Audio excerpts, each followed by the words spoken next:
tubanga tubonaabona ne tubanga twisibwa ng'abatalina kyaffe. So tusaba gavumenti eberenge eyanguyirizaako okuba nti n'ensonga y'amafuta eno egonjoolwa.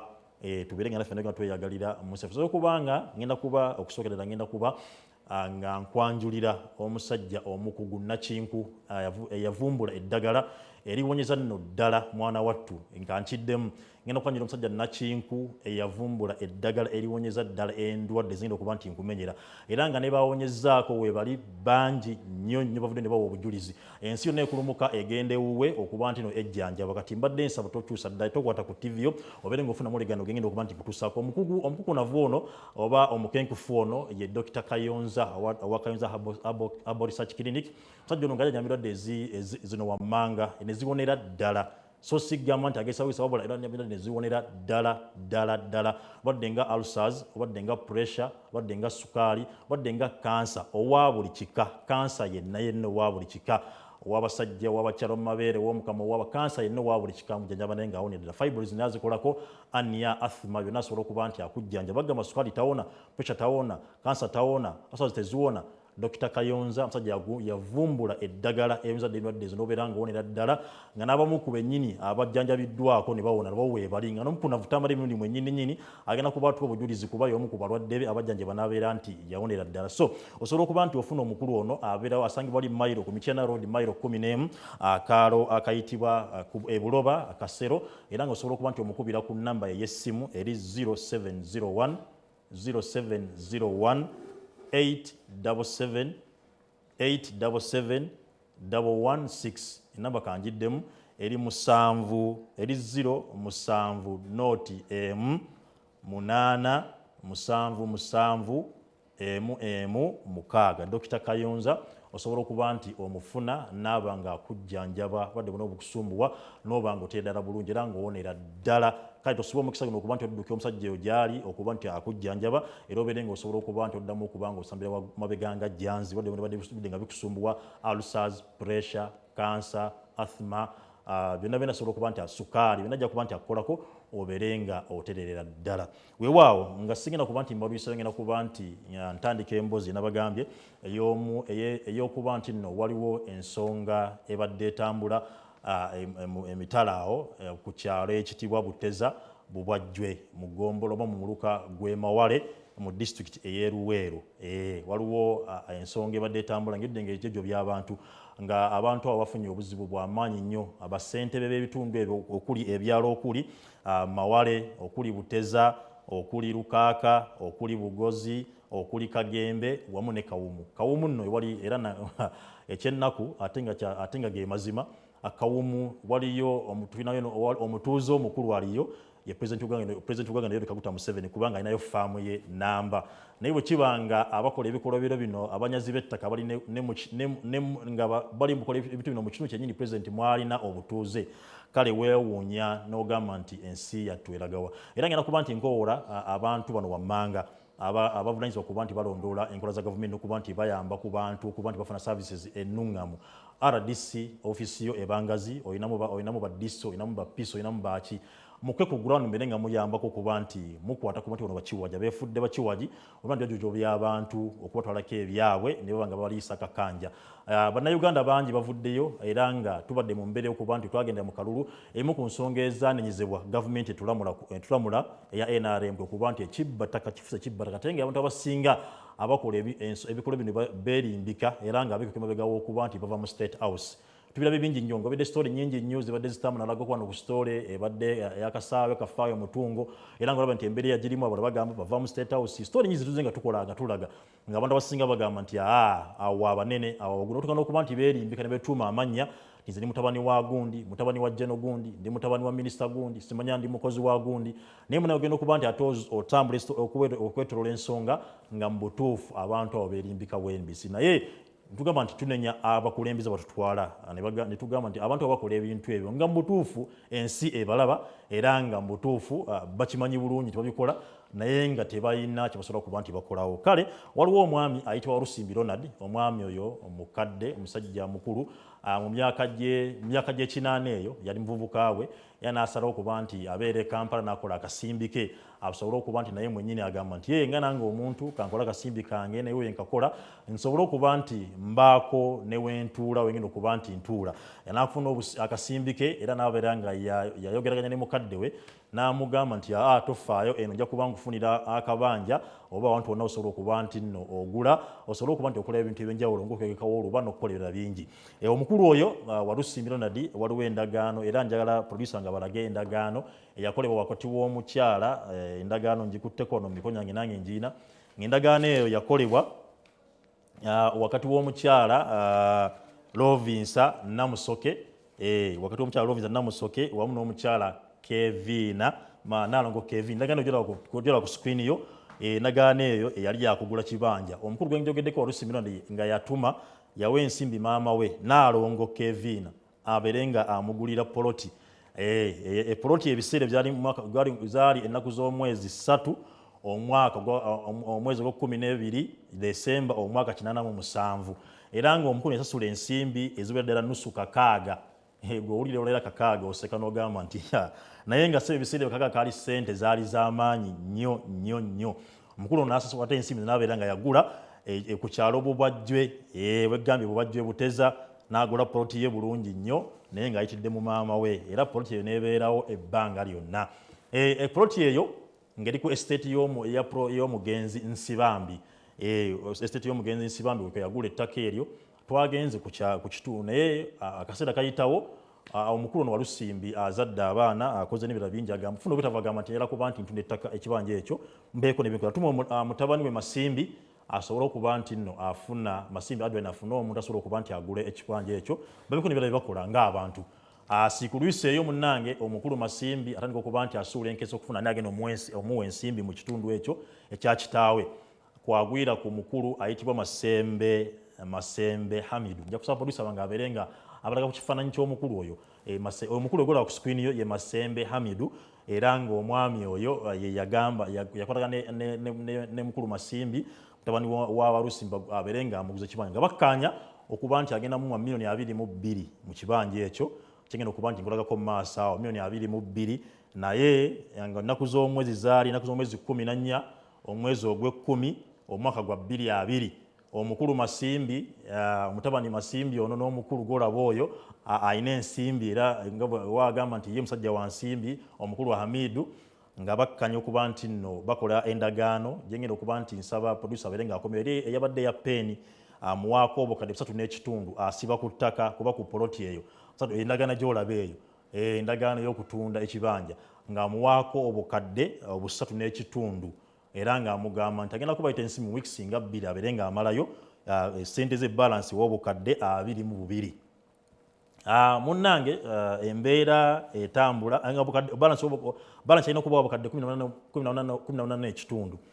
Akaseera katuuka omukulu Adrian atambula kajja Kampala akola ng'omwana yali akyali mu kusomera akyali muyivu, agenda okudda ebbanga liyitawo akubira omukulu amasimu amugamba naye akasente kange ate biki, atandika kuba nti amubuzaabuza amuzze eri amuzze, natandika n'okumutiisatiisa, nze simanya nkola mu president's office, ensimbi nina era nga olaba ebifaananyi ebyo nga bimusindikira ku ssimu, sente nina, musajja mugagga, ngenda kukola biki, sina we situuka, nja kuba nko obusente bwo bingi nnyo. Omukulu Adrian agenda okudda ku kitundu okudda e Buteza nga mutuufu omusajja Hamidu ekibanja kyonna yakitunda yakisalaasalamu dda poloti n'abeera nga akiguza dda abantu nekiggwawo. Era agenda okuba ye omwami ono yasuubula busuubuzi ttaka n'atunda kuba ye musajja muguzi w'amapoloti, muguzi w'amataka asuubula n'atunda.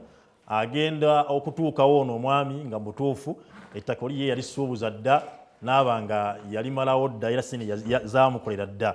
Omukulu ono ageza kuba nti asaba akasente ke naye bambi baabuwe tasobodde kuba nti akafuna. Omwami ono Hamidu ayina ofiisi awo Kanyanda, amanyi Kanyanda ayina ofiisi mwakolera emirimu gye era nga ye musuubuzi wa ttaka. Ngenda kuba nti nsaba producer wange ateekeyo story eyo nga bwe twabadde nga n'omukunavu bulungi atuuse tutandike okuba nti tugitematema era tulabe butya omwami lwasobola okuba nti nno ayambibwa.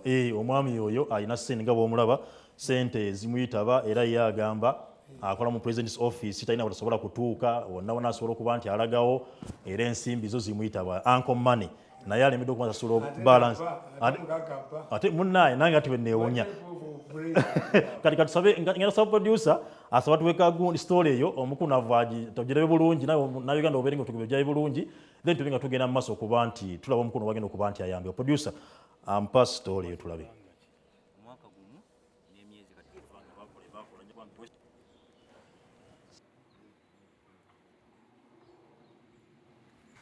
Omulabe Forest TV mbadde nzize nga nkusuubiza nti ngenda kuba ntuukako mu kifo ekiyitibwa Emawale nga waliwo ensonga ez'ettaka ezitambula era esumba abatuuze baayo naye olwaliro ndi mu kifo ekiyitibwa Buteza Emawale waneeno era nga mu disitulikiti y'Eruwero nga tugerako n'omukulu omu kusonzedde nga tuze tubalambuye nti waliwo omukulu yeefudde Kiwagi azze nga asumba abantu ayitibwa Masembe nga agamba akolera President Museveni era nga ajja asumba abantu b'ekitundu kinene nga abagulako ettaka naye bw'otusasulako ebitundu byasasuddeko badamu okubira amasimu nga atandika okuba nti ateekawo embozibozi etakwatagana. So olwali tuli mu nsonga y'omukulu wa Lusimbi eyajja n'abeera nga agamba nti yalina ettaka lye naye era naye yatukira omukulu ono Masembe n'aba nga bakola nja kuba nti tubyanjula mu maaso awo kati batusooke tufune omukulu omusigire ow'ebintu ettaka eryo eryogerwako ekibanja ettaka okuli ekibanja ekyo omukulu wa Lusimbi kyayinako atunyole butya ebintu bino bimanyiko era ani gwamanyi nga nannyini kibanja ekyo ebbanga lyonna libaddewo lyabadde ng'ali mu kuba nti addukanya ebintu ettaka lino eno ani gwamanyi omutuufu ali ku kibanja ekyo era ani gwamanyi abaddamu obusuulu era afunyeyo amwanjulira nti ono yagula oba ki. So tubifuna okuva ku ye mwennyini sigenda kubanga mbalwisaayo. Mukadde wange twesiimye okuba tuliko mu maka gono olwaleero mbadde nsaba uyanjula abalabe baffe batulaba amannya go amanya gange nze Samwiri wa Lusimbi mbeera ku mutala Bubajwe Buteza Mawale Mawale gwe muluka nze musigire ba family y'Abansibambi ba Professor Dr. John Nsibambi nze musigire waabwe nakamumalamu obusigire bwa myaka 20. Kakati bampa obuvunanyizibwa okulaba okukuuma ettaka lyabwe wadde babeeranga mu kibuga naye nze ndikuuma okulaba abatuuze abali ku ttaka lyabwe abatuuze okuwanga kabusuulu abaagala okwegula nga mbatwala butereevu wowa butuuka okwagala okwegula mbatwala Kampala bali be babasayiningira transfers n'okukola ki okuba ettaka lyabwe. Kakati ebyo by'omwami wa Lusimbi oyo ye azampa busuulu naye mu bintu ebyo byogamba okugalangatana ku kibanja kyabwe kasiba ttaka bakibanja si mbiwulyako mu ŋŋambo kubanga era sigendangayo kukkirirayo mu kibanja kyabwe baba baatunda naye baabo be baaguza nze tebabanyanjuliranga.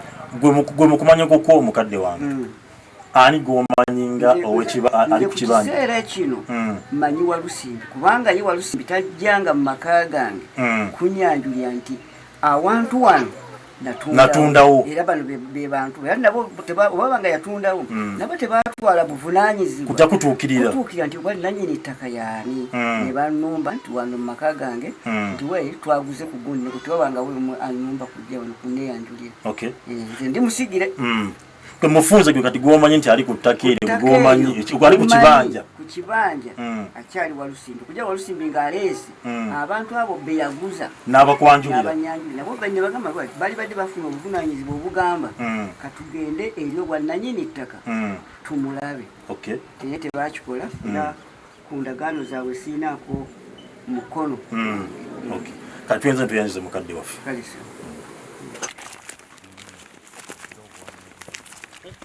kamwe lireeta abakola ki kuba eddaka ali katono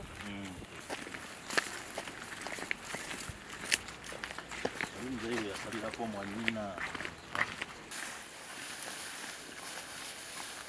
zino enkulu zino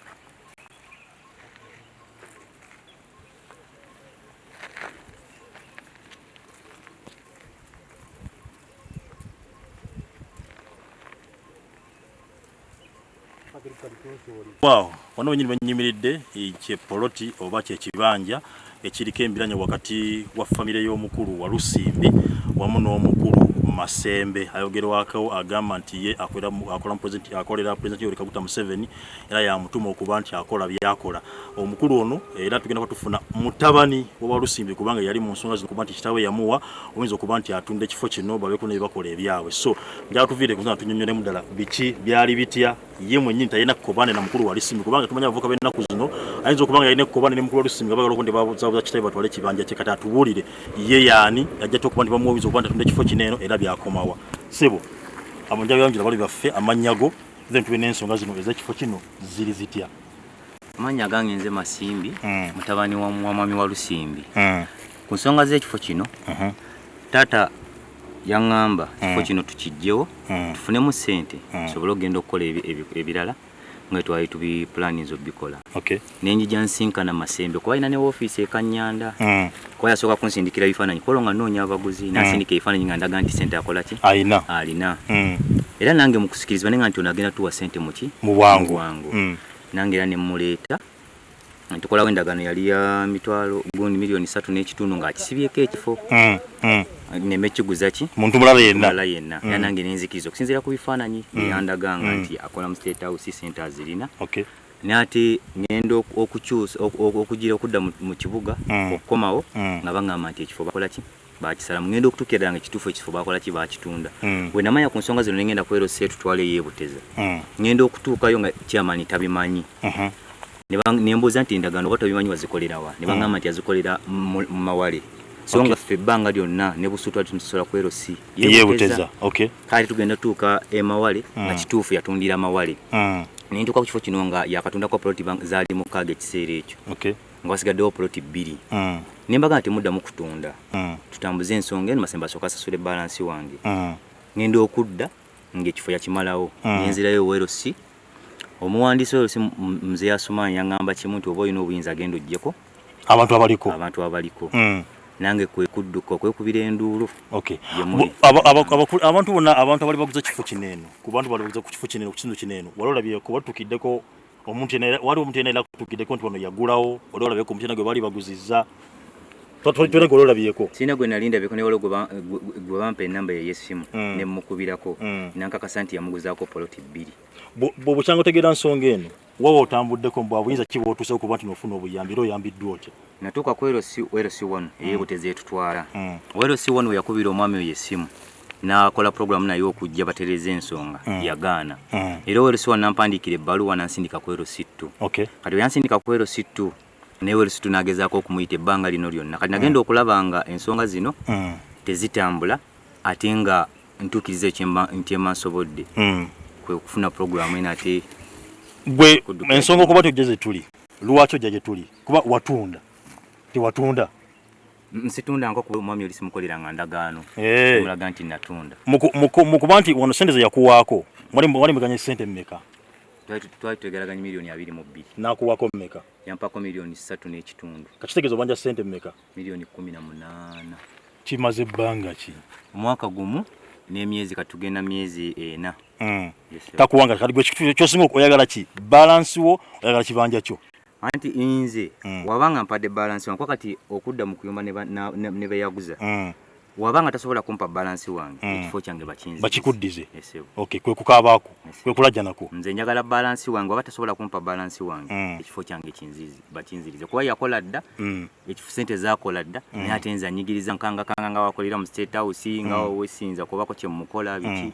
okay weewaawo nyagange nze na Mirembe Sala nga ndi mukyala wa Muluka ogw'Emawale Gombolola y'Emakulubita district y'Eruweero nga ndi mukyala wa Muluka gw'Emawale ensonga endeese nsaba buyambi eri omwami gwe bayita Amidu omwami oyo musuubuzi w'amataka naye eri omuluka gwange ntwala LCZ 6 waliwo Buteza waliwo Mawale waliwo Kawumu waliwo Kagembe ne Mulukaaka omwami oyo asuubulamu amataka naye ng'akozesa enkola egamba nti akolera State House okujja okusuubula amataka akolera banene naye obuzibu bwensanze bwenjagala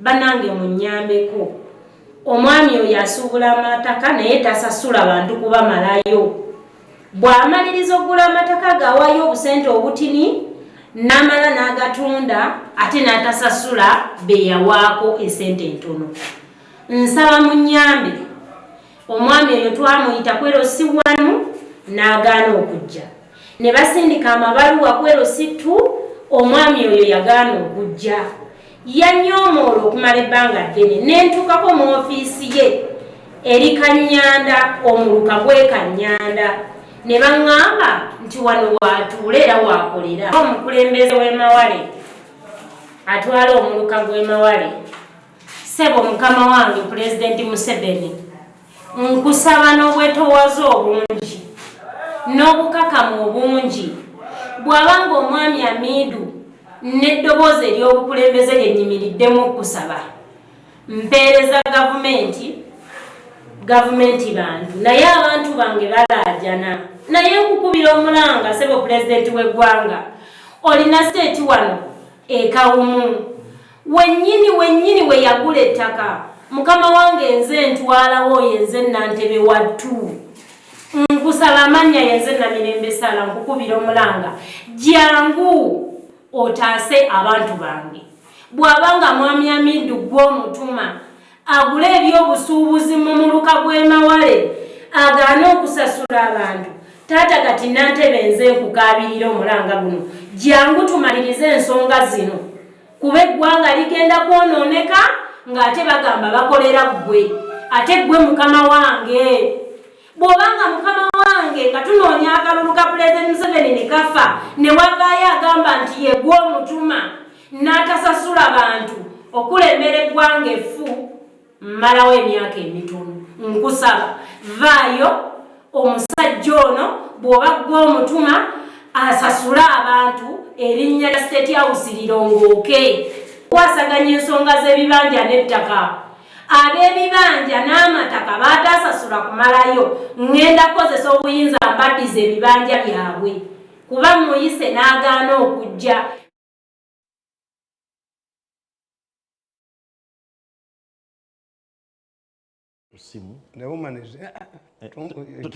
kyetaaga kuba mutu okugwasa don't waste time you see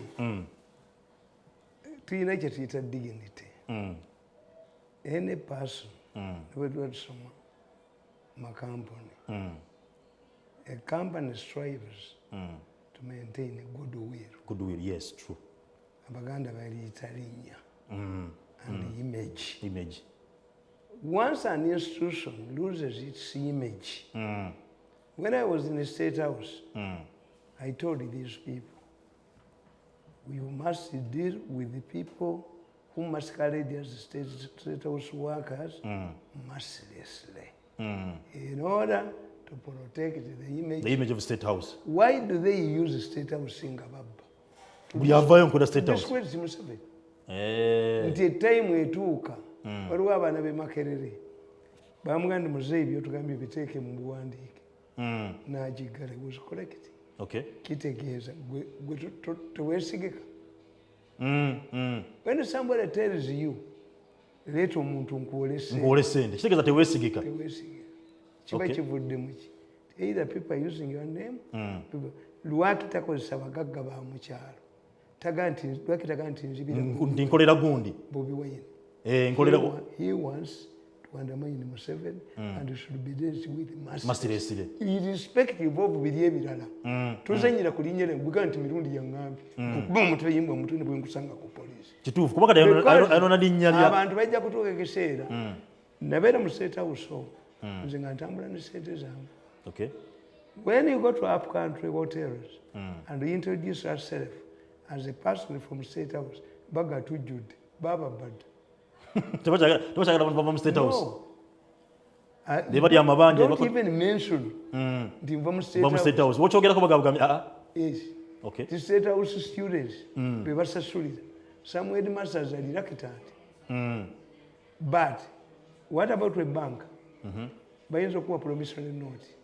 A promissory note nogitwala mu bank. They can give you money ne balinda lwe banakusasula kituufu. Government bonds. Kasita government bagisuula ne bagizanyiramu. Credibility yayo neegwa. Omukazi ono mugezi nnyo. Ono sente Museveni bw'oba gw'otuma omusajja ono jangu onnyambe tusolvinga ebintu bye. But I ask him myself, you are also idiots. Why? Nabagamba babakwata obujega. Nabagamba nti poloti yali awo ya Sodero Kingdom walina ekizimbe kye Kingdom yali ya gundi yali lyali essomero lya Simon. Musajja n'abagamba mbazimbiramu essomero eddala. The president was reluctant. Okay. N'agamba nti tugibajjulemu. Bamugamba n'agamba nti naye abaana abazungu bakunama. But the aim was babazi balungi nnyo. Awo waliwo hoteri. Ekitegeeza weesaanawo ki? Wasanawo hotel. Not a school. Yeah. Museveni said relocate the school. The person who took that plot is a very rich man. He has a flying palace. Enyonyi musajja muwalabu. Okay. Era yabagamba tizo kono n'erinnya lya nkapoloti ako nkabalekedde. Ne Simoni bagizimba. Simoni teyakola ki? Teyazimbibwa. Naye waliwo aw'ebbanga nga tebannazimba waawo. Abantu batandika okugamba nti ya Museveni. Nze nno nayamba nnyo to protect it. Their image. That's why they fought to me. Nababooza if this plot belongs to Museveni's family, two things would happen. Yeah. You would see a very big building there, being constructed at a high speed. Okay. Because it indicates to Yainachi. Aina sente. But if you see a plot that is idle, it cannot belong to the first family. Because they have the money. They have the money. What if they utilized? Ngate atebete ya Museveni ngate waligenti kine ya Museveni n'emisinde gye kiddukirako misana na kiro bazimba ekitegeeza kya musajja mugagga. But you cannot say naye abalina logiki bali bameka. You cannot say nti poloti eremeddewo.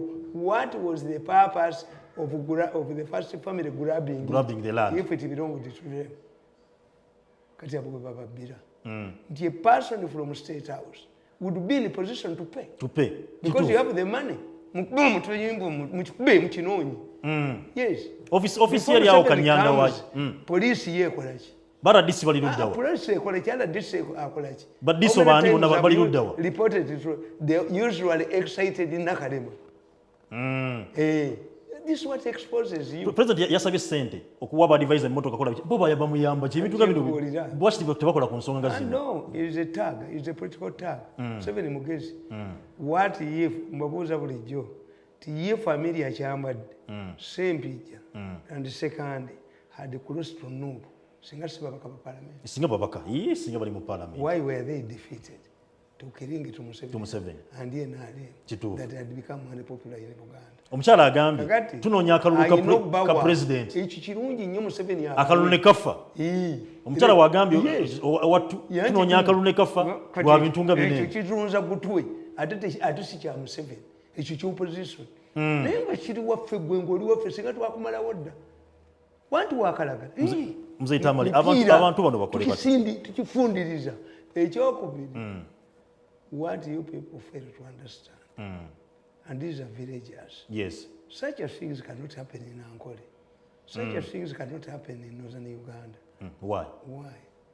They are intelligent. They are abantu balabufu. How can you say no go for source? In fact, if you get Basias here, homosexuals, mujja kugwawo mwe bavubukamu.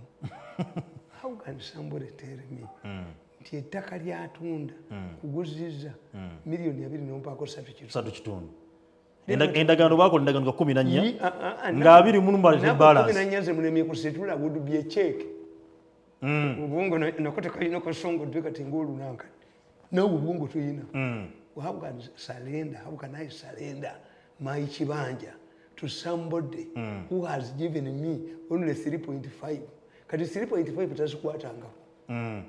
Era ne busoga bwe baali nti abasajja ab'ebikajjo baawa abasoga sente babalimira ebikajjo naye nga tebamanyi tiwobadde olima emmere embooli owaddeyo wagenze which means kakati olina kutunda bikajjo ogule emmere but where are the leaders batunda butunuzi balaba kinkubuulira nti abantu baffe twabawaayo n'abantu baffe bakkiriza obulaba nze mbatwala misinde Mzee Tamale okadisazo onenya bakulembeze nti bayambye bantu kubasomesa before he comes here and those fellows ababafere tibabeera export kigenda kugenda n'entwe yakyo kibaawalala kikalekale n'abasirikale bwekiti ekibula yo akikuba omutayimba omutwe nekisirikirawo gabba ate ekyo era kiganda kubanga bano abakikozesa beekukumi bwe bali babakibetenta omutwe tojja ekyamazeemu amaanyi ne bakiyoola kati ne bakikuba mu kkomera bali badduka omanyi ekyamazeemu amaanyi masembe aba muganda wange anti ffe tuba banseenene naye musajja masembe baswaziza ab'enseenene nekanaabo ekyo n'ogutwogulaba kibbi kyennyini ekyo kibbi kyennyini but how can somebody nabba asooka nabba owokubiri nabba owokusatu nabba owokuna tubale twakavaawo bwe tuti omukyala nantebe natukubira essimu nalugamba nate waliwo abazze nga bakompulinga nti naba teyababba ye nasanira n'okusayinanga naye sayina nga chairmantasagenda kwero si yonna wabula yesayiningira nga chairperson ye mwennyini kati yenkola atalina weyebaka kubanga nze isi times I laugh at these people two abo abafere bagezi nnyo nawandika akatabo kange naye kaludde nti busiru yazaala bwavu obusiru bwe buzaala obwavu teri mugezi mwavu no osooka kusirwala n'oyavuwala nti abasajja abo abafere baategeera tetteeka ly'obufere teririiyo no kubanga noonaagula ettaka yalibadde amala kubooza tukiyita due diligence alinguzibwa yaani cheaply ekyo kitundu okutuusa lwe kirifunayo akirwaza enjovu mutwe oba akikuba mutwe naago oba akiyira asidi ye solution mu gavumenti kyabagula dda kati ekyo kikabaka kyayo kibateekamu n'ababaka ba palamenti kibateekamu sente baradisi bonabona bandi bona kyabateekateekamu ate balya mmeka baladisi ba Museveni balya mmeka how much money do they get kubanga RDC gwina kuba mulimu gw'amaanyi obukadde mumeka yalibadde afuna RDC yabadde afuna obukadde 5 nayambala essuuti nnungi n'akola ki administer justice nze mwali mulabyeko nga nziba erida era abakazi bakola nnyo obwa RDC why tebamanyira kubba tebamanyira kubasaba naye RDC ne bamujja egindi emuloto n'embuzi yokupiika kunowa butebe bwe nalyoka bamukuba mwaluwa n'atandika obulamu obupya abusigala kwe yaleeta omukolera n'amufuula omukazi n'amufunyisa olubuto nga nezidde wetazira eri teri mmere ewuwe look what these people one day president yagamba wabudeeya nkoye baala DC abayina engatta ezigudde olubege a leader must be respected a leader must dress properly when you come to TV I like you. You dress properly. Because everybody is watching you. Yes. Tuweza kuleta bwavu ku TV. Tekisoboka. In TV ya beauty, ya handsomeness, ya smartness. You must dress properly. It's true. Kakati nkubuli. Nti nambe State House, the president must understand that there are many ways of skinning a goat. Yes. They can Kereziya yagenda papa neyepanka ku Baisirairi babanyigirize bakole one state Palestine babawe state gundi yaabo Abaisirairi kyebakola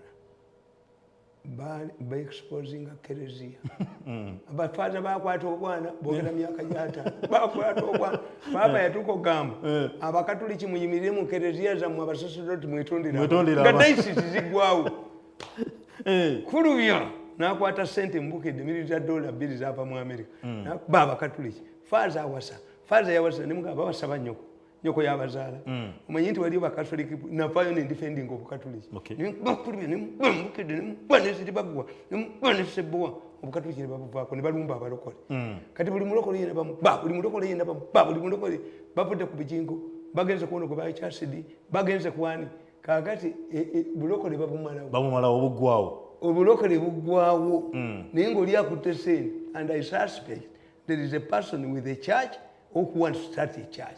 Amala kudistroyinga ki? Kumalawo zaabano zonna. Yes. Gundi Clinton nanyigiriza abayisirayiri ne bamuleeta omulala bwenziki. Ne bamubonyabonya ku muwalo. Kituufu. So somebody touches you on your watch. Image. Once your image, don't accept the people but never deny a positive, except if it is HIV positive. If somebody tells me you resemble Museveni, yes, Africans resemble them. Yeah, you are not the first one to tell me. So that is a positive. Yes. Nalaba namboze nga amemengirwa kumemengwa. Amemengirwa kumuka bwabujengo. Baga ndi mulungi nga nabagereka. Tomwepankirako. Tokola otya yali amulidde. What if she had said, I'm better than Nabagereka, more beautiful than a Nabagereka? So, that's one point. Image ya president and the state house. And the state house. Buli mubbi yenna gamba nva mu state. Omukyalo omudde nga ayogera n'agamba president jangu. Buli mubbi yenna nze nakwata omusajja ate basiru. I was still there. Bwe yalabanga emmotoka za president nga ziyitawo awe wazana. Muzeeyi wendi ng'akuba essimu. Muzeeyi wendi abantu b'okuzana bonna ne balowooza nti omusajja wa security yalagirira emmotoka za president ziyitewo. Yes. Okay. Kakati olumu mba ndi mu space nakuba drive oluyi nga bonna bamanyita namuyolerawo mbona njikuba nenjiteeka ku poliisi nembaga mukube mu state house bene embwa gyekola. He panicked, apologized and he disappeared from the village. Why is it that whoever lwaki whoever kakati babadde bayizeeyo n'ekirala bw'ovuma muhonzi ne bakwata muvume bakwate embwa aswale nakugamba wano bwe baga nti yamuvuma basookera ku butabo awandika obutabo obutabuliwa serayiziremu situbulabangako okuvuma mu buwozi kitegeeza nti wonoovuma mu buwozi nga wazadde emisango egyo ng'oguyitako siduiseti president kakati ekikutegeeza nti unlike the state house handlers muhoozi takes concern about his image waba ye yamukwata. Yes. What do you do to a masquerader? Akubbiramu nti mwana era oba olina kumukwata kubanga image yo yebeefa. It's only the state house which does not care about his image, or these are political people who wanted to undermine Museveni's image to the extent nti omukazi agambye nti oba omusajja gw'omutuma muneenyamba ekirala kyamugamba indirectly the woman humbly is telling the president this man to prove that he's not working on your behalf must be arrested and charged and forced to pay us. Yes. Kyamugamba. That's why I care up to this woman. Omukyala. Yes, mukazi kale omulaba wa mukyala. Kituufu. Naye obwongo. You know obwongo. Nti munnange mukiba musajja gw'omutuma tukagasa nti si gw'omutuma omusajja bamukwateko arrest him asasule n'abantu era tugenda kusaba gavumenti muveeyo ku mukyalo. The woman has put the challenge to the president. Your image is being killed. Yes. And mine. I'm your agent. I'm finding it difficult to defend you. It has gone beyond. Yes. Because the man is not arrested by the police. The man is not handled by Nakalema. The excited, usual excited Nakalema. Let me wait whether Nakalema will arrest that man. The other issue is Muyigaba Fere. Kalosomesa bannansi abafere nabagamba balina ba pastors balina ba masheke balina ba faza balina abashiriki abefuula abashiriki bakugamba tulina faza wano akola ebyewuunyo tulina pastor akola ebyewuunyo tulina sheke wano akola ebyewuunyo bw'oba olina kapolitika otunda kaleeta nkasabire koza ina kigurupu kye waliwo omukyala gwe batutegeeza oluba okusaba ng'oli ajja olina ettaka ly'otunda ndirina nikibanja kyange kyentunda njagala kukigula olowooza pastor ye yakusasudde because the pastor is an agent of a racket. Era racket yonna nekikukwata dde yonna bw'ojja wange nkulaga nti onaakolagana noono ba osi ba poliisi genda yitaawo ekyengero okwate ku lw'e Masaka wonna awo wonna ba osi bafu babirimu era bw'omutwalayo nga bamuta is a racket a racket kakati ebimu bikugamba oyagala omusajja akutundire Sheeka gundi mukulombeddwa kafulu tugende akolombere ennaku waiteezi nga go gakomyewo gennyini omanyi n'abakazi babi bazanya mukazi amugamba onoonya basajja nti eddagala liiryo omusajja yenna alisooka okugambako mukkirize kozi kino ekisajja kikiri mabega wa ssabo kivuga boda nekimusanga mu maaso era omusajja oluvuddewo omusajja nampa eddagala nfunidde waŋŋambako wansabako bana eddagala ly'omusajja likola kino ekiri wano bazanyira ku bakazi esezibwa abo bagundi bamutuula ku ngobaani abo generation yabo abafera abaafa yajjangawo n'amugamba oli wakwambulirwa sezibwa sezibwa bw'oyingira gwava ebweru ali munda akulaba mu kiwuku kyabwe goba tomulaba anti layiti eri eno kituufu kakati muzikuloze yangu nkwambulule nga bibakwata ebibazanyirawo basanga empale musezibwa jjajja wamulabye mwana nga yanyangulidde kivuddeyo nabulwadde katonda alina byeyagaana okuzaala naga tebajja kuzaala kituufu mungu yagaba abaana olwonya oluzaalo nonoonya oluzaalo naye nga prime minister wa bungereza eyali prime minister gundi omukyala yakavaako May talina mwana they have the best treatment kituufu mukwano gwange ono gundi muganda wange gundi Lutu Mukasa yafuna milioni ze za dollars wano nga tafunyeewo n'agenda waba omusango mu Australia ne bamugamba nti yadduka ku mulimu nga tebakoze eki nga tebamusiibudde omusajja omulamuzi omu Australia n'agasinza kubagamba nti mumuli batuufu yadduka ku mulimu naye muzibi w'amaaso how can I say nti temulina kyemuwaayo aba mulamuzi waabwe no teyandimuwadde kakati ne bamuwa ssente ze za dola.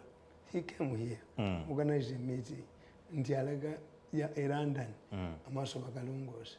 But a former minister in the government, British government, Gonde Blanket was a blind man. Having the doctors having failed the college. Okumujjanjaba. Kakati once you get three things. Vako simu yangu. Juve. Tujiddako. Wewe simu tusoke tumuleke. Waliwo wanagambye thanks. Waliwo wanakugambye thanks for the beautiful show. Era webali nnyo ku bantu oyamba abantu abaavu. Abudde ebbanga zaakugobera musata Tamale ebintu webali bekolere gwa. Ye mukulu Hussein Arajab okuvenya na. Bwe baba jeeyo. Agasajja ago galina enkola. Ne gakuga nti omanyi totunda polutiyo. Politi otunda yaki. Oyagala kukola ki? Ng'oyo eyajja nga obukadasa busatu kitundu bwe yakwatako tukuwole ssente okole ekyoyagala totunda poloti katukuwole kati bwe bakuwola ng'ate bakugamba nti bakubanja bakubanja yes bakuwoze omusawo omuganda ye ng'akugamba ti omanyi bizinesi eyo lwaki efudde nti sente anti wano tewateekawo bikali ziri wazo genda otunde. Waliwo n'omulokole yabagambanga kuŋŋanya sente zonna zirineewo ozireete nzisabire naye ate okuzijja wano olina okuleeta ezizijjawo afulake sente zali zonna ni abakwata we don't have the buferero obufere talina tteeka mu gavumenti you did not think about obufere. And nobody is willing to bring a law on that. Babe tenta mitwe. In absence of a law. Mob justice. Chitufu. Kakati ekyokusatu finally. You people who sell your land. I'm remaining with the two issues. Why do you avoid the LLC structure? Yes. If you are going to sell your land, kati mwomo mulimu element says mulimu ono omusigire.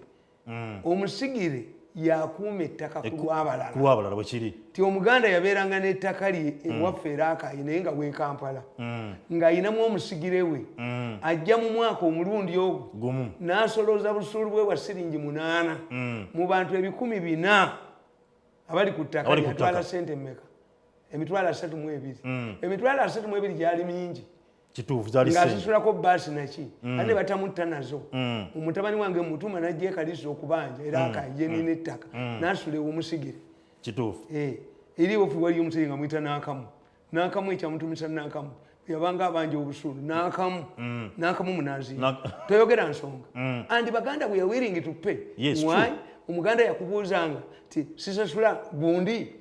I don't know how this colonial government had instilled this spirit owebigere mwami ne kabaka amufuuyira eŋŋombe nga badda ku mwenge bwatuwogganira olina tikiti ya sente mmeka ya 65 guli mupakasi zaba ku 8 asooka 65 nze nalabako etikiti ey'olusanvu yali siringi 5 oba emukitundu omanyi nga amini yegituwonya okutta Bishop Hannington buli muganda nga alina okusasula siringi n'ekitundu bagitanga etikiti ey'olusanvu. It was abolished by Idi Amin. But the spirit of busuulu ayipe ayipe because they were seeing the services. The bami were respected. Ti omwami yakeranga ku makya n'akubagwanga mu gye bajje bagogole omugga bajje bakole oluguudo. Today omwami yerosi akera kubba mbizi akera kujoga bantu akera kuwagula mmere babo be balonda busibamu omugwa bwe buti bwagala buwadde ssente. Finally, what do you lose by going to the LC structure? Atukolagana na chairman bonna babeereyo akasi konna kabeerewo bali abaguzi b'ettaka basalirawo n'amagezi nti omanyi ku bukadde bwa 2 aba LC bajja kulyako emiliyoni meka 2 kakati tobabuulira you've lost. Why don't you go to a lawyer? A lawyer would be expensive. Museveni reduced the legal services to the local councils abantu. Kakati in that case lwaki ono ekibanja eroseno teyakyogerayo yakitwala mu mawale ewatali ki ow'omumawale si yafuga wano Mzee Tamale ono atunda endagala bagikwera ku erosi mu kifo bwe kiri ono be yali atunda ono eriyayo arrested mawale Chairman yakola endagaano naye akwatibwe muyulimbwa perekayo mukama busu yali atunda ekitale mu kifo kye kiyita doesn't he know his jurisdiction is a safe. Come on, this fool must see because you have abused the responsibility. People interested in you. They elected you as an LC. People trusted you. You have betrayed their trust. Pereka huko. Ekyo kyomusokerako ekyo kati kigenda kudduka kigenda kubama. But even the people you elected matter. Kituufu. Abantu betulonda. Ababembwa bayina embwa mu gate. Certainly people cannot do these things. Don't you see this old man? Ye group gye twakuliramu akugambye omusigire wano endagaano tebagikolerawo naturally after acquiring the kibanja ogudugo ew'omusigire n'omwekanzu ye n'ategeera nti guli ki era yagambye nti obugwamanya manyi walusimbi era n'obusuulu abadde abukola ki ye yamuwa obusuulu otabamanyi yes an old man that's an old Muganda.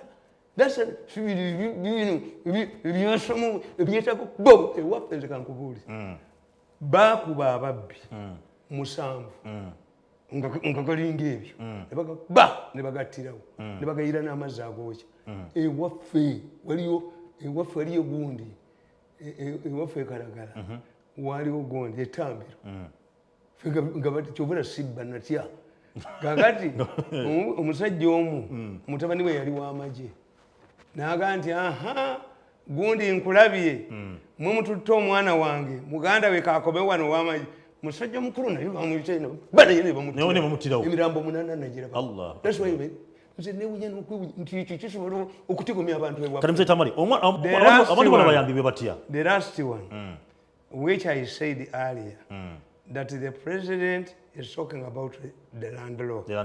In many cases the land law is an excuse. the law is adequate, but the judges, the courts. Do you see that man? After acquiring the land, yes, as split it. What does it mean? It is not for development. It's for commercial. For commercial. Kutunda. Business. Eventually, Uganda will turn into plots. True. Era believe twalusanga mu plots. Ye president ali eno. Alwanira nadi alwanira to who? Kana bantu bagenda kulimira wa, bagenda kulundira wa. Ngale nacho chipata sector mambo plots. Because if the buyer of this chibanja was going to retain it, ngechibanja would improve on ataina sente. Chitufu. Chali sikadenga chibanja chaika meka. 5. Akuliko walimira ne chibanja chi. Kine ekibi kyo kina kudivide ngataka. Kati as a result, he must make this land cheap. By how does he reduce the land to be cheap? By resorting to market tricks. Okay. Okay, land is not for development. This is the difference. And when you study the land revolution in England in 1200 AD, the land roads, the Black Revolt, they summoned the land roads. Okay. And as a result, there was an exodus of people from the villages to the cities. The city authorities introduced the vagabond law. To be in the city, you must be a worker. Vagalanda. Umuganda liita Vagalanda. Ndikasaba kubuuza abasite kansoni bakubuuza abazungu. Gwe osulawa. Osulawa zana. Oyina 2,000 ezikozaayo. Nedda oli kirerezi. Gabakwata bukwasi. Vagabond law. Kakati, as a result of this exodus of people who migrated to the cities, England got two advantages. The cities developed into big cities. Okay. Urban centers. The huge chunks of land left behind, the landlords used it to rear sheep. And this is what we call it the fencing system in England of 1200 AD. Okay. Kakati wano byonna tebiriiwo. Ekibanja oyo amubbi. Nekyagenda okukola tagenda kikolamu. Kati yagenda kufuuka kireereesi. Kino kyasomya n'amasente. Ayina amasente abba ggwe. Gwe singa oli mugagga singa obba abantu. Singa abba abantu. Jangu obba ewaffe. Nze Tamale, abantu bano bakozi batya okuyambibwa. Tukutuma emugga. Ffe tukuyita kutuma mugga. Abantu bano bakozi jangu obba ewaffe gwe kisajja. Bayambiddwa. Ffe abewaffe abakambwe tukutuma emugga. Bayambiddwa batya abantu. Ate nkubuulidde nti the whole structure is dead. Is dead. The woman is talking helplessly. This idiot has reached a level of not even fearing to invoke the president's name in bad wound, but in bad business. To destroy his image. And tomorrow kijja kumiyigiina. Ate kiyinza okudduka ne kikwata bano ne kibasasulayo. Toddayo ku radio. Nze mbalaba. The other day, a group of people came from my area. Batuleetera matamabuuku. Matamabuuku tayogera ngenda bamukalwa ka 226. What was it? Tombuuza kadi gwezijira. What was it? Nengenda kuba makulu ekitundu ky'offe kizo. Banacha tujja tamuze tamalajja twawaze. Tombulira kadi gwezijira. Tebya kadi. Atombulira kadi. Ya kadi mumulabe nga muze itamba kagati nkugamba. Esebo. When these people came, because they know I help people. Bazze abantu nga 10. Ne baŋŋamba nti ettaka ly'essango bbe muzeeyi yali wadde because tulina tabu. Where I disagree with him, ebinazi tebiriiyo. Akatabo kano kalaba ke nawandi kagamba the battle over binazi money. Ebinazi tebiriiyo. Katonda tugenda kudda n'akatabo. Katugendeko mu kumula tudde. Tugendeko mu tudde era ngenda kuba nkusaba gwe osigale nga bikomera ku Steve tugenda kutuumulamu katudde naye osobola okuntobeza ka message onebera nga njogera ku nsonga naawe ekutte oba ekusumbuwa enamba eri 0701 379861 0701 9861 ndaba ono kuliko omukulu Habibu Mugerwa okuva wali Embuya webalo bakatubulabye waliwo omukulu waneno ali Arnold wali eri okuva Wandege nawe nkulabye okuwali otugoberera mukama kwecho singa ku bantu yagala nesa zo sabide samu wakiza wamone Adams okuva Embale agambye yebaza mukulu Tamale Mirundi embera gyokasa agamba singa tulina 20% y'abantu abalinga bwe transparent singa gwanga lyesiime nabala banja baliko omusambere nga wali omukulu Moses okuva Somalia wali Mogadishu balaba kwa muri manji mutugoberera omusaba mukama aberenga bakimusunga okuba nti mwetaga tugenda kuba tudda katumye tova Quest TV.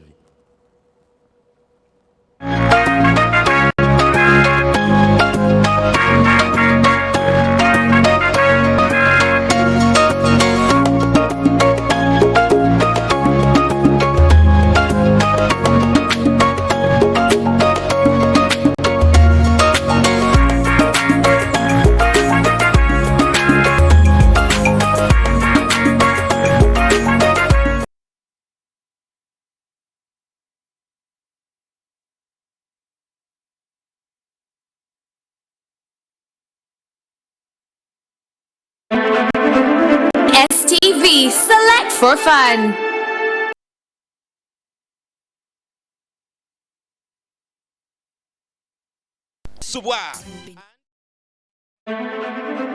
STV, select for fun.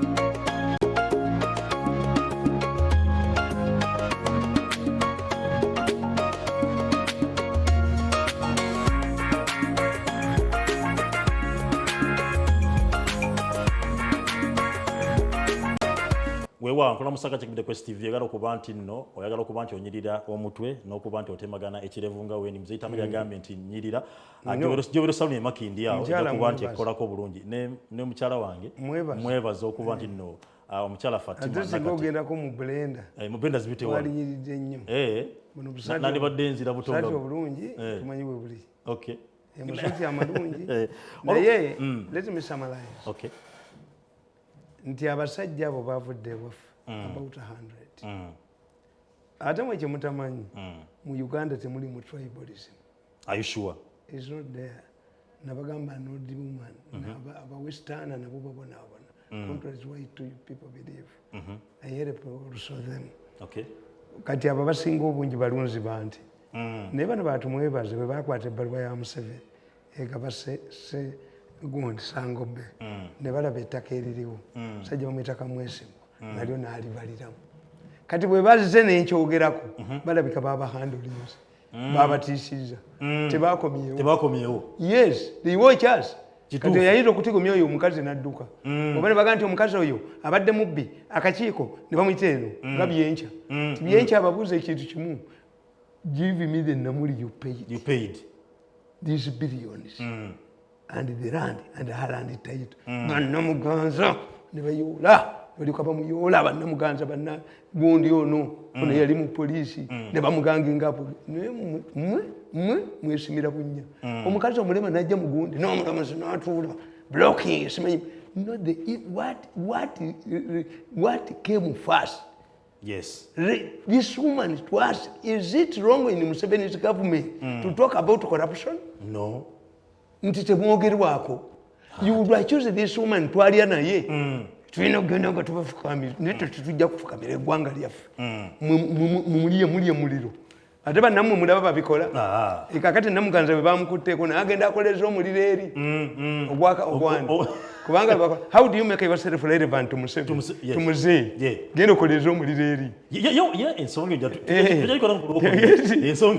ina conspiracy theories omunyankola akugamba nti gundi nti embuzi yange rwebula empisi yakuno lwefulumya obuso bulimu ebyoya byembuzi yange fembyobusi tuliza conspiracy tiagani speculate ntundu yansi nenkola analysis kakati ekyokubiri abasawo abekinnansi temutwala ddagala lyaffe wanambatya awo nyini mbadde eddagala lyaffe twali kweka ne tuliwonya abazungu tewali bwe tuyita teri ssabo liriko muzindaatewali bwe tuyita temutwala eddagala lyammwe noono muganda ngone eyakutte erya kansa temulitwalayo oyo omukazi ayina simanyi sifa organic ye yabba eryabana omukazi oyo nambatya namwewuunya twakulira ku salompasi kyapambalasi obwomuzigo kyapambalasi nambatya yawera factory ya kyambalasi dungunaafu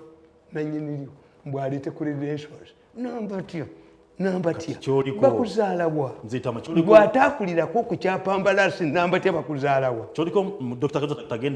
temugendayo we hid these drugs herbs from the Europeans we shall not subject these drugs to any research tebakuwa kubaba bakutega bwe bati bulimala kubeera approved njagala ombulire how can you take emumbwa to approve it in the laboratory emumbwa eridati kituufu bagifumbako kati gwe gitwaleyo fe ebyaffe tebiri proved by science buli abba emmotoka yange mukwata kakati gwe mbuuza nti police hiring can the police hire me technology wange muyina bemmotoka yange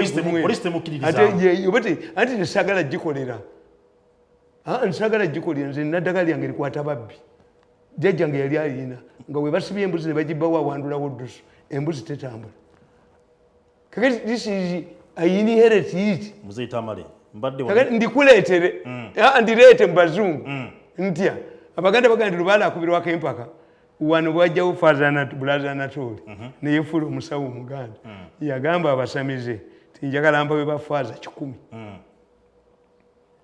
mukube eŋŋoma tulabeko nga waliwo gwe bakwata abasamize baagaana mutujje Cotton Square abasamize baagaana nti tubanaaza eddagala ntimubanaaza kubanga emiti nange enjimanyi egyeyasamuza abantu nsibyewo emmotoka abasamize baagaana once you take our herbs for your scientific approval thinking that you are going to help bo bakole research bajje batwebuuzeeko nti omwana owakabengo bamuwaaki kakati kankubuuza omwana ono tukiyita kyabaganda eyeesika ono omwana eyeesika abaganda bamukkiriza ku makya ne bamuyiira abaganda bagiyita yaabwe ne bamuyiira amazzi aganyogoga ennyo bwe bamukanga kakati namba tyakyapuruvinga ati omuganda bw'aba olukya ne yeebakira oludda lumu baleeta ow'olukonokono namusibamu kati namba how can you prove this scientifically musigaze eddagala lyaffe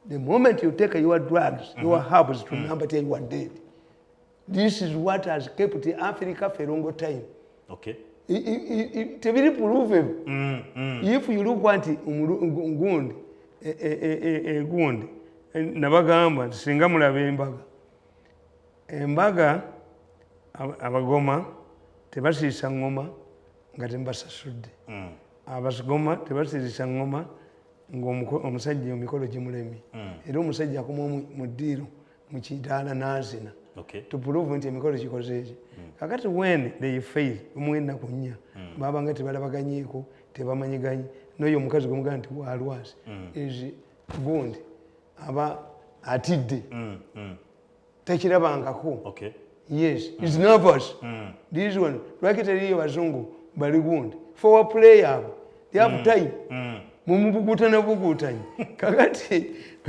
olaba katadde obanga kalazeewa mu lusuku mirandira gyaki mirandira y'omululuuzi bamuyita musajja abantu omubanda wa kabaka mwete mubimanyi eddalu ng'oli muguwa ddalu agudde eddalu abaganda bokyaki bokya matovu kakati gwe twalayo ettovu twaleyo abaganda omunnyo bagujjanga mu nsaalu if you burn ensaalu evvu libasolote ne bateeka mu nvu are we going to prove this to the numbertiers the agents of bazungu why have the bazungu picked so much interest in our herbs the Chinese tetuyinza ddibawa ffe tetulinayo ssabo liriko muzindaalo alaba ono ayungira mu bbanga kakati how will number to prove this technology nti omusajja akuyungira mu bbanga tekisoboka what about emumbu which is giteeke mumbu eyita naye n'abali ebulaaya bagitumya ezaaza amangu ey'ekigalange temutwala ebintu byaffe wa namba tya kale nze Tamale nzikirizampise babasalira amagezi nzikirizampise wensonga mbw ataligenze wa namba tya talanga kuledi mulekeyo nze nja kuboogerera abimanyi naye tetujja kutwala ddagala lyaffe wa namba tya ekyo tekiriiyo mugaane alina obulwadde obwokusumbuwa nga olina obuzibu bwolina ulcers pressure sukaali asthma n'ebirala ebigwa mu kkoyo kansa wa buli kika ngenda kuba nkwanjira omusajja yavumbula eddagala eriba nti oyinza ddala endwadde ezo nanga bwenzikonyeeko era nga bwenzimenye kansa ulcers pressure sukaali byonna asthma obanga bikusumba bikujijija omusawo Dr. Kayonza waliwo Dr. Kayonza bosakirikini kuba nti akolako era nga nabagambye nti n'omu ku bajulizi nze obulabu obwange bubadde ennaku zino bumunyabo bajjanjabi y'omukulu Tamale Mirundi kakati ng'ombuuza nti ngende wa namba tya ani yakujjanjaba uyo omusajja yamba engundi mutaani wange yajja nanditira empekezeze nemulaga nanga nti nze sisasoma herbs one of the medical doctors nzisomanga herbs eryange lyenkuleetedde likyaliwo the throat has bagambako mbu nalwadde gundi ne bazina amazina mbu nalwadde throat cancer waawa throat cancer mumanyi waava kulya bintu mbimanyi ani yakujjanjaba nti era kakati fe abatumanyi tujja kugendayo mmwe bababbira bwereere ogenda okulanga ku marediyo in fact even medical doctors are not allowed to advertise yes mwe mwogere bweyamo nti Mirundi yaje wange nemujjanjaba naye temutwala ddagala lyaffe wadamba tya temulitwalayo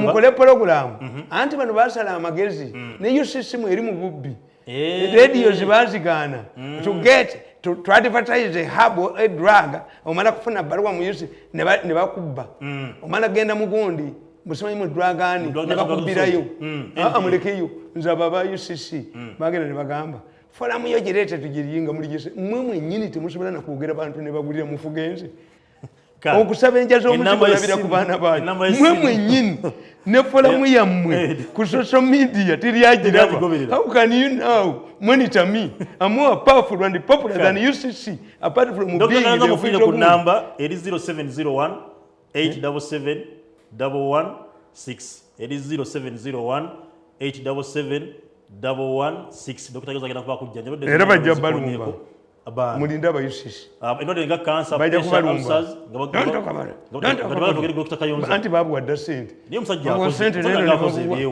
redi ezimu tezibikkiriza baabazikanga yes he's a racket he's a big racket okay he's a big racket tetugwamu suubi Dr. Kayonza kuba tujjanjaba amayembe okaproving can you prove amayembe si kyangu amayembe okaproving amayembe okaproving muzeyi wange gankubulire what do you get by recognition? I always give an example of myself. My mother is not your Wempeta. My mother is not the Mirundi's or Wempeta.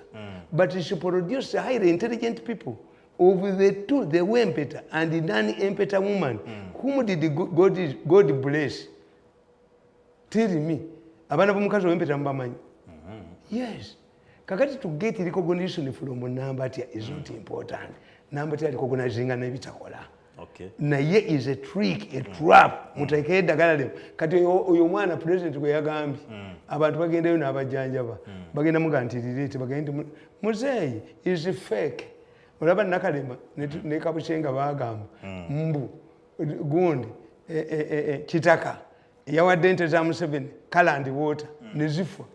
Kitaka n'agandiriza omusajja ajjanjabidde. Welcome Uganda Limited. Ebaddewo wano kuva mu 69 yazaalibwa Nakalema ne Nambatya wali njawulo.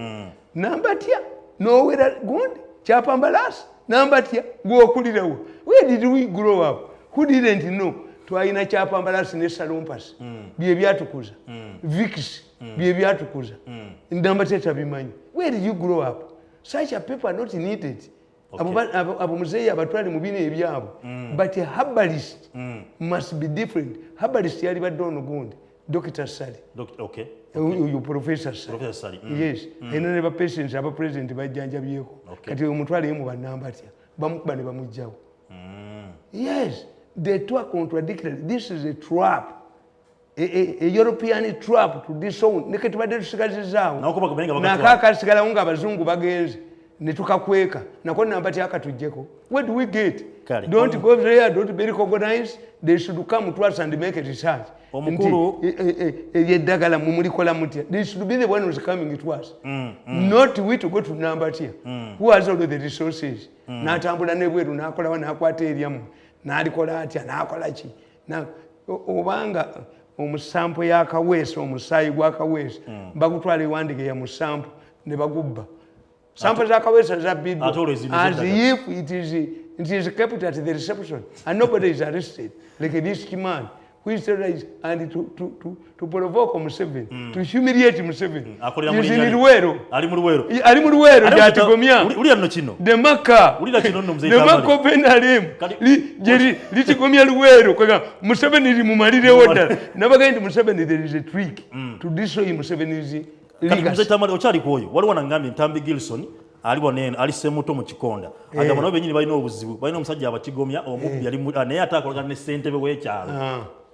Musemutawo era ngambe nabo sasa bagenda batukuulira akasajja kiri mu Luweero mu Makka akasajja kaligindi bayitayo batya nagenda ku poliisi nga kabbi kwambala byenalemu kwambala sati zenalemu kasajja kakyamani kero si wano kabbi nenga nkateeka ku kyalo kabba mulamu wange kasula bugerere nolinkono nkoletire mu butu nga nkasambye sambye era nako keyita ka Museveni nekolekakakala mutisa banaye Museveni kambabuuliza President Museveni Katonda amwagala Museveni has support in spite of those people who are undermining him, who are damaging his name. Nabaganda Museveni alinga omwana gwe batugerera we Baganda as we are growing up nga basomesa abakazi obutaba na fitina ti omukazi yayina omwana wa mujja step mom nga abeera waka naye nga muwala mulungi kati ate ng'omuwe mubi kakati abajja okwogereza n'agamba naye mbakoze ntya n'asiiga omwana oli gwatazaala ettaka ly'ekiswa ono n'amunaaza bulungi but the sweeters when they came they made an opinion this one is naturally beautiful we just need the water and clear tumutereze naye feesi y'ono olowooza tewali wabagenda mu bulenda ne batanyirira nisibira era ffe tukyamyaka nkaaga mugumu era sibo tulabwako abaatulaba mu buvubuka kubera tulina abaana bangi nnyo abaatulaba mu buvubuka tutulaba ezaffe embiri era sibo omusajja omulaba myaka nkaaga mu ebiri akyakaada ate agenda mu jimu zammwe yayina nakyo jimu ffe tulina nakyo jimu ze muleke atabaale kasita ali mu njuyi naye olaba akasajja kano bwekakubye Museveni omumalawo n'abagambye ni Museveni ekintu kyasigaziza democracy naye ssebo gundi kafuuzi agitwala ayagala gijjawo nti Museveni yeyaleeta abantu okulo ebirala byonna mubikubye byonna naye Museveni yasigaziza ekintu eki kimu kyokka ye musajja gwe tujja okusomako mu byafaayo eyatandika okulondwa okulirejula kale jjamu fair fair and democratic. Democratic and fairness be relative. Yes. It depends. Ne mu America batandise okukalwaniramu. Kituufu. Nti Biden namulebe naye agira. Aganti bamubbi. Baganti abalasa batulonderamu. Ekitegeeza bakabazaako n'engalo. Gundi n'agamba Bill Gates gwe umunatandika okubaza engalo kompyuta naziguza nnyoko. Genda nkuwa omulimu mu TV. Aligo. Niye baali batadde injunction. Nti bababba. But I restrict myself to one. Regular. 1961 Abaganda balonda. Obubbi obwalimu nga tebwogerekako. To eliminate nani kabaka eka people. 1962 Uganda yonna yalonda. Baganda did not vote their MPs. Babalondera Kitole. Ne bagamba Ben Kiwanuka nti gwe mu Commonwealth bagamba nti gwe ali mu buyinza tuteeka kalulu. Wabula Emmengo eyali chairman w'akakiiko ka Buganda akateeka okulonda kwa Nkaaga Mugumu yali Abu Mayanja, Minister of Education. Abaami ba Kabaka be baali returning officers. Naye nga Ben ye bakimukoze. Ye bakimuganya. Bakimuganya. Yes. kakati abumayanja aleeta etteeka nti bw'oba bakubbye mu kalulu ng'oyagala okuwakanya ebivudde mu kalulu osooka kuteekayo ennoswana 40 shillings what did that man pound yes baba akalulu from 1962 tetwaddamu kulonda twaddamu kinaana emyaka 18 tetwaliwo okulonda yadde okwa internal party yadde okwekirina ekimu tekwaliwo from 1970 kakati Museveni yatandise n'okulonda kuyinza okubaamu ebirumira bati kuli stede nti ne bwolaba Owero saafudde by election n'olaba nti okulonda kusaziddwamu I will not accept ebirala byonna mu bitwale naye I will fight anybody ekyo anayagala okukijjawo ekyo kafuuzi omusajja atona ejjenu nomulaba omusajja nti sheeke w'amaanyi nnyo be batula mu magirisi bulama n'abaga nti muli embizi oyo bayiga nadduka oyo aba akoze ekivve n'olaba atona ejjenu agamba ti constitution article number 1 omusingi kwe yazimbirwa bagugyewo kafuuzi yasoma bachelor of raw materials tasoma mulimu ba lawyers mulimu abasoma bachelor of law mulimu abasoma bachelor of raw materials not every lawyer is a lawyer kale wulire wano omukulu Dennis ava mu Arua ali mu kwebaza Dennis okuba nti oli mu Arua nga otugoberera agambye bayambe bambi Mzee Tamale oyogere ku nsonga zira kubanga lands ministry yonfu ekyetaka kifuuse ettaka yangwira okuba nti osomesa abantu anti obukudde bw'abantu bayitamu ku batoleka ettaka lyabwe anti nkugambe we need a program where are we going to get funding obanga programu zange zino sifuna even a single coin sifuna coin nene this is why ifumya mwirake man nemotoka ewange enzirekawo kati nzijidde mu ya space kubanga ya government ekola lwa sande yes kati bwogitwala n'enfiirwaki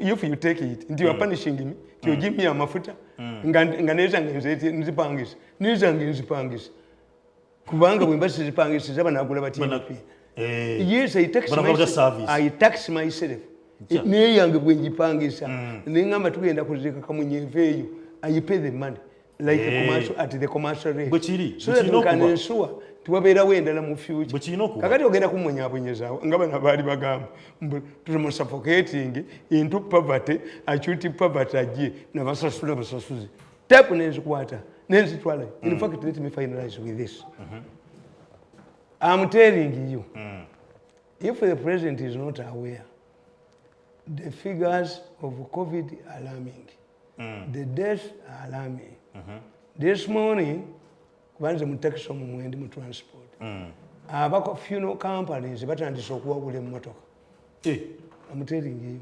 it could be one of the reasons why parents are reluctant okuza abana ku masomero abana abazadde banakuza ku masomero abana basigona bagamba baganye katulindeko bayinza okuba ate bana baguddewo babbi 5 million tibwe bagalawo gwofiirwe ekiri ku school fees kakati tubeere open nze mbagamba tinze I watch these people abali mu organic case very powerful fellows bali 157 ne bali reducing most of your doctors wawuya n'abalala babakwatira egindi Hague first delegation yabo they are powerful babadde batudde this week nga basazeewo tetujja kgenda babawandikidde we shall not go tetujja kujja we shall continue testifying on Zoom using COVID Museveni yali abakubye naggulawo kakati basirise baagala kukozesa COVID tumwebaze yadde aganye okugenda okuwa obujulizi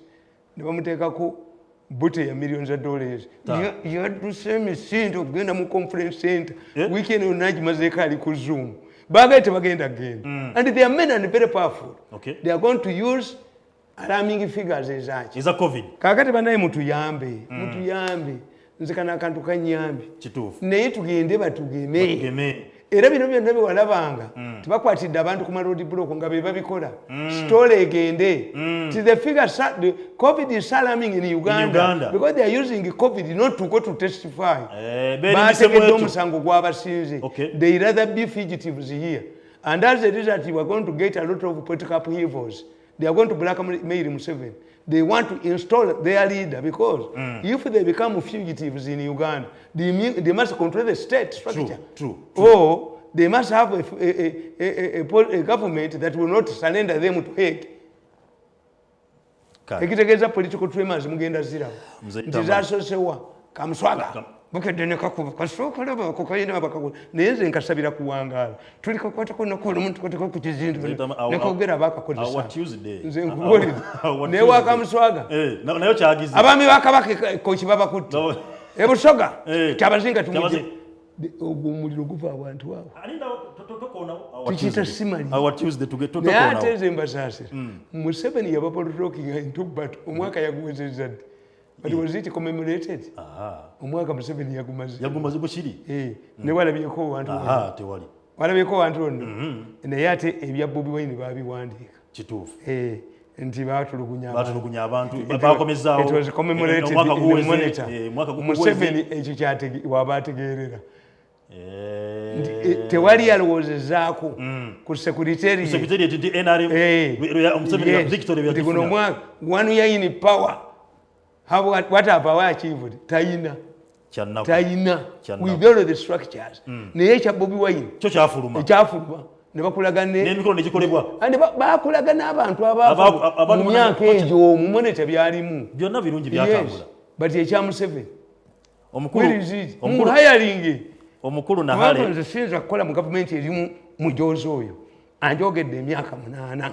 Natwavuwaze waffe n'alinda nja kugendayo mu mufuka gwe ssabo lyange liggale bakusuula eddalu nze ndya ku ssabo ndya ku siriki essabo liggale olabe bw'otambulyako mu kagaali k'abalema bakutambuze bakube embooko oziwulire bannannyiniryo walabye ayokya essabo walabye yayokya essabo essabo lye bayita essabo lye baabanda eryo ndio likumako omuliro noddayeka nga togudde eddalu ng'olyani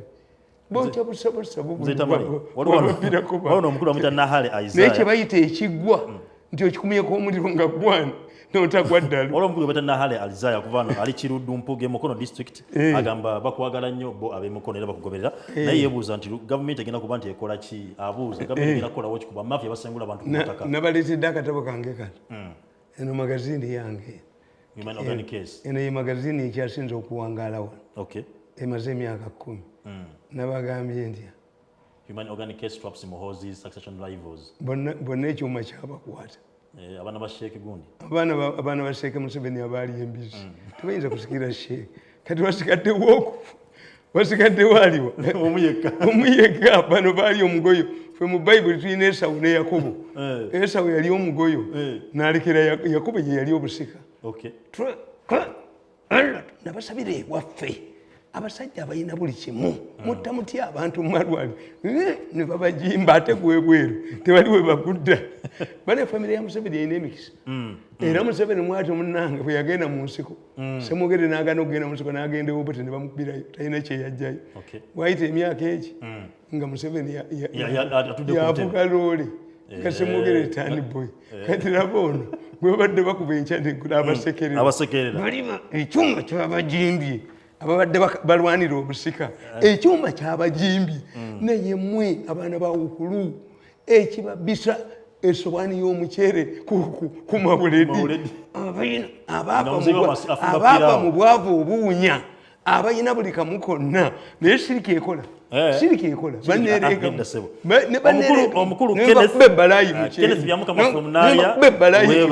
mukomangawo ne muntawaanya muluddemu olutalo mbakube erivansi mbadde mu nkovu nga mukyalera na guno wewa Mzee Tamale nga tumaliriza akatabo kange kano mukagule ku street kwekali kwonna ku street waliwo n'omukyala wa butunda omukyala wa butunda ku Diamond Trust jona weerezaawo nanga nti buweddewo omanyi mulimu ne message yono ono mukatuliki ono Archbishop naye namuteereddemu message nemugaa nti wojjidde nga ye ekkanisa yeejenjebudde kubanga ssebo nabagamba nti abachina baali batadde seero mu Salubati kuuku Mzee Tamale nga tusiibula njagala mbadde nsaba otegeeze bannayuganda era okuba nti owo obujulizi ku musawo Dr. Kayonza nga engeri gye yakoleramu ali wali eri era njagala mbadde nkusaba abantu bayinza kumusanga abaganda bakugamba leka emmandu etuule nga kyeyalagula kituukiridde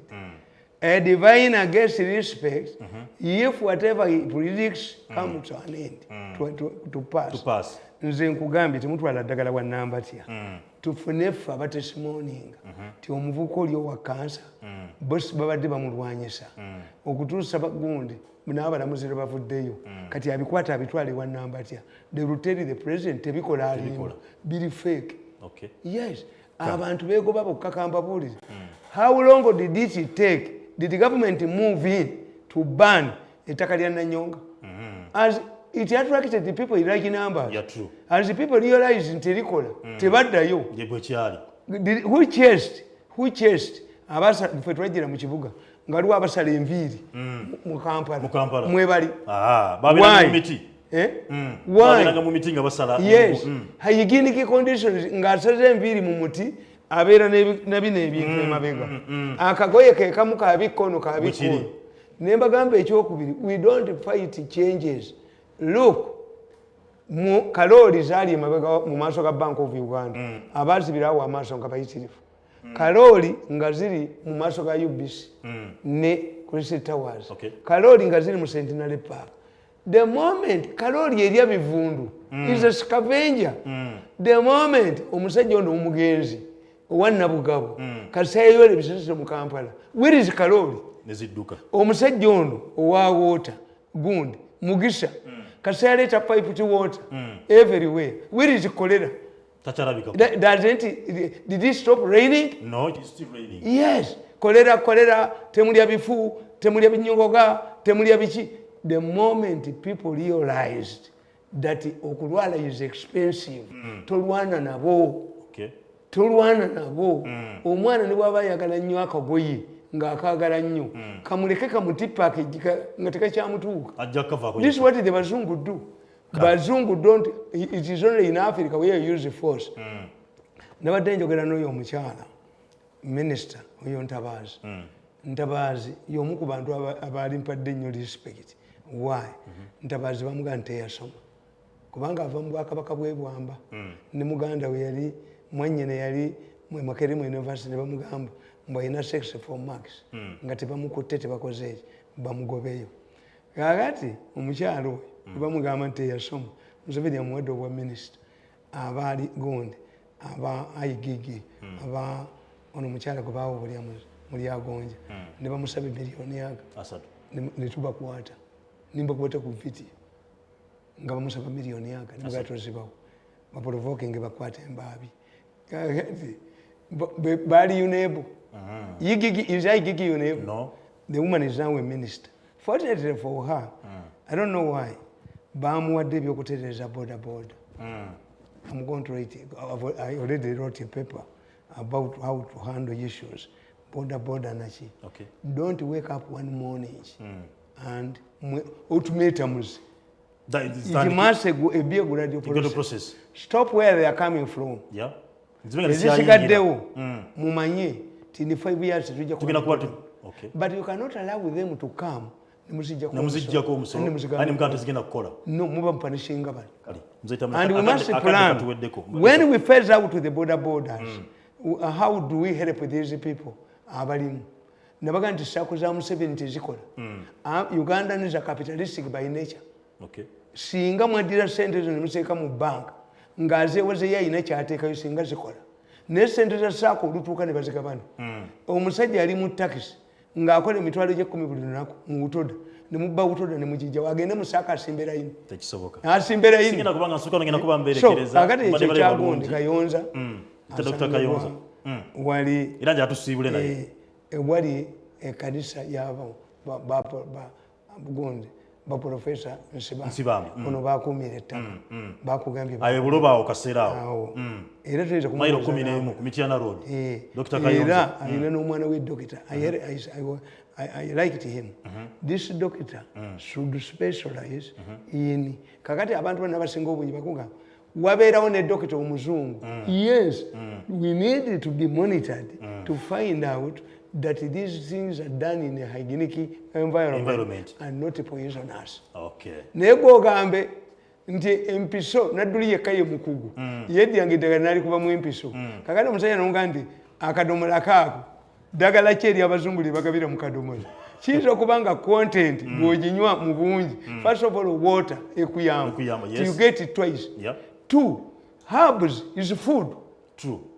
Vegetables biki kale Dr. Kalenza mufune kunamba temukwata ddagala lyaffe banaye mbakubiriza nze am one of you bahabalist now only part of them. Yes, nze manye eddagala lingi nnyo kale kakati sokolabe akantu kano kabayita ka black stone tebakakolera wano. Why? Mu India emisota egisinga gibajja ku buttocks kubanga mwe kyemutamanyi omusota gujja nga guwoba pipe eya toilet olw'enswera ne gubeera trapped there. Before you sit on this toilet flush first. There must be sufficient light in the toilet mwate temugiteekayo kakati omusota bwekukuba ojja ku buttocks balisiba batya kwe kuleeta ka black stone. Kakati ka black stone ani akalagira gwolukateekawo ne kanuuna obusawo n'okateeka mu mata ne kabeera diluted katwale wa namba tya ate oba oli mechanism yaako.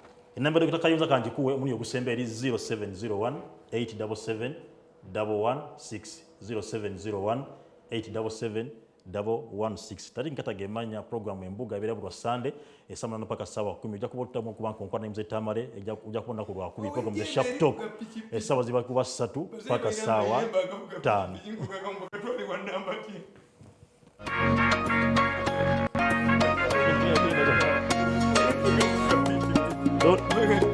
Doni oli mulalu. Oyina amayembe gaako. Oyina amayembe. Omusajja.